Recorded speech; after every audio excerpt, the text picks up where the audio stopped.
حضرت عائشہ صدیقہ رضی اللہ تعالیٰ عنہ فرماتی ہیں، تفسیر روح البیان میں موجود ہے، کہتی ہیں ایک دن حضور اچانک میرے ساتھ آرام فرماتے بستر سے اٹھے نکل گئے۔ ہمیشہ نبی پاک علیہ السلام کا طریقہ مبارکہ تھا، جب رات کو تہجد کے لیے اٹھتے تو کہتے ابو بکر کی بیٹی حق تیرا ہے، وقت تیرا ہے، پر اگر تو اجازت دے تو میں اپنے اللہ کو راضی کر لوں۔ آج حضور نے پوچھا ہی نہیں، بستر سے اٹھے چلے گئے۔ کہتے میں اٹھی، میں نے دائیں بائیں دیکھا، محبوب نظر نہ آئے۔ حضور کی طامت استعمال شدہ پڑی تھی، وہ طامت میں نے اٹھا کے اوڑھ لی اور میں نکل گئی حضور کو تلاش کرنے۔ کہتی ہیں جب میں باہر گئی مسجد نبی شریف کے ساتھ جنت البقیع کی جانب، نبی پاک سجدے میں تھے۔ کہتی ہیں میں گئی، تھوڑی دیر کھڑی ہوئی، حضور نے آہٹ سنی تو پوچھا تو کون ہے؟ میں نے کہا میں عائشہ ہوں۔ تو محبوب نے فرمایا یہ عائشہ کون ہے؟ میں نے کہا یا رسول اللہ میں آپ کی زوجہ۔ فرمایا زوجہ کیا ہوتی ہے؟ یا رسول اللہ میں ابو بکر کی بیٹی۔ تو نبی پاک نے فرمایا یہ ابو بکر کون ہے؟ حضرت عائشہ کہتی ہیں میرا کلیجہ پھٹنے کو آیا، میں وہاں سے پریشان حال واپس آئی۔ جب میں گئی تھی تب بھی ہلکی ہلکی بارش تھی، واپس لوٹی تو پھر بھی ہلکے ہلکے قطرے بارش کے گر رہے تھے۔ میں آ کے ہامتی کامتی بیٹھ گئی، تھوڑی دیر گزری تو نبی پاک تشریف لے آئے۔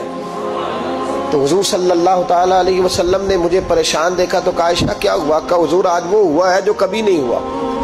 یا رسول اللہ میں پریشان ہو گئی۔ حضور عجیب بات ہے، میں گئی ہوں، آپ نے پوچھا کون ہے تو میں نے کہا میں عائشہ۔ کا عائشہ کون؟ آپ کی زوجہ۔ فرمایا زوجہ کون؟ ابو بکر کی بیٹی۔ کا ابو بکر کون؟ اور پھر حضور میں گئی ہوں تو میرے کپڑے بھیگ گئے، آپ آئے ہیں تو کپڑے خشک ہیں، سمجھ نہیں آئی۔ تو لفظ سنو حدیث کے، نبی پاک نے فرمایا عائشہ لی مع اللہ وقت، میرا اپنے اللہ کے ساتھ ایک وقت ہوتا ہے۔ کس کے ساتھ؟ آج میرا دوستوں کے ساتھ وقت ہے، آج میرا گھومنے کا وقت ہے، آج میرا خوش گپیوں کا وقت ہے، آج میرا سیاحت کا وقت ہے، آج میرا پکنک کا وقت ہے۔ میرے نبی پاک نے فرمایا لی مع اللہ وقت، عائشہ میرا اپنے اللہ کے ساتھ، میرا اپنے اللہ کے ساتھ ایک وقت ہوتا ہے۔ اس وقت نہ وہاں کوئی فرشتہ آ سکتا ہے، نہ کوئی نبی اور مرسل آ سکتا ہے۔ جب فرشتہ اور نبی نہیں آ سکتے تو عائشہ اور ابو بکر کیسے آ سکتے ہیں؟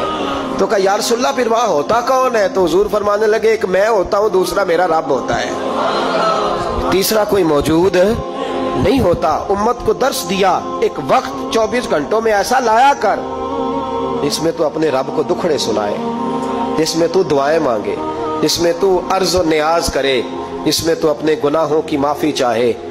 اعلیٰ حضرت کے والد گرامی سے کسی نے پوچھا مولانا نقی علی خان صاحب سے کہ حضرت جی فرعون 500 سال ہی حکومت کر گیا، 500 سال ہی حکومت کر گیا، اللہ کا مقابلہ کرنے والا پکا کافر بے ایمان۔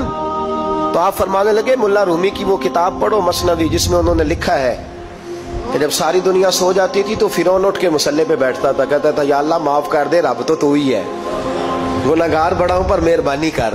روز معافیاں مانگتا تھا تو رب کریم کی قدرت نے مہلت دی کہ روز توبہ کرتا ہے، چلو ایک دن سچی بھی کاری جائے تو اچھا ہے۔ اللہ نے مہلت دی۔ اور میرے بھائی اگر تو روز رات مصلے پہ بیٹھے تو تجھے مہلت ملے، عذاب نہ آئے۔ اگر تو اپنے رب کے ساتھ تنہائی کرے تو اللہ تجھے مہلت دے، سزا نہ دے۔ لیکن ہم یہ وقت نکالتے ہی نہیں، اللہ کے ساتھ میت کا ہمارا مزاج ہی نہیں۔ ترمذی شریف میں نبی پاک علیہ السلام نے فرمایا ہے دنیا داروں کو دکھڑے نہ سنایا کر، مالداروں کے سامنے رونے نہ رویا کر، یہ تجھے کیا دے سکتے ہیں؟ تو اٹھ کے جائے گا تو کہیں گے محنت کرتا نہیں، روز مانگنے آ جاتا ہے۔ دنیا داروں کو دکھڑے نہ سنا، پر میں دکھ سنا تو اپنے رب کو سنا، اللہ والوں کو سنا، اللہ کے نبی کو سنا۔ اس سے مراد یہ سارے کہا دکھڑے اپنے رب کو سنا۔ اگر تو اپنے رب کو دکھڑے سنائے گا تو تھوڑی دیر ضرور ہوگی، لیکن ایک دن ایسا ضرور آئے گا، میرے مصطفیٰ کریم فرماتے ہیں رب تجھے دنیا سے بے نیاز کر کے مالا مال فرما دے گا۔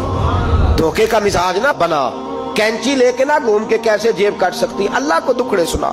حضرت عائشہ عرض کرنے لگی حضور چلے یہ تو سمجھ آ گئی، لیکن بارش مجھ پہ پڑی آپ پہ پڑی نہیں، تو کہا عائشہ تم نے اوڑا کیا تھا؟ کہا حضور آپ کی طامت۔ فرمایا بارش کوئی نہیں تھی، جب تو نے میری طامت لی تو خدا کی رحمتیں تم پر برسنے لگ گئی۔ تو حضور کے وجود سے لگی ہوئی چیز کوئی اوڑھ لے تو رحمت برستی ہے، تو میرے نبی کی مسجد چومنے سے کیوں رحمت نہیں برستی؟ جالی چومنے سے کیوں نہیں برستی؟ جہاں جہاں حضور رکے، جہاں جہاں نبی پاک ٹھہرے، وہاں جانے سے کرم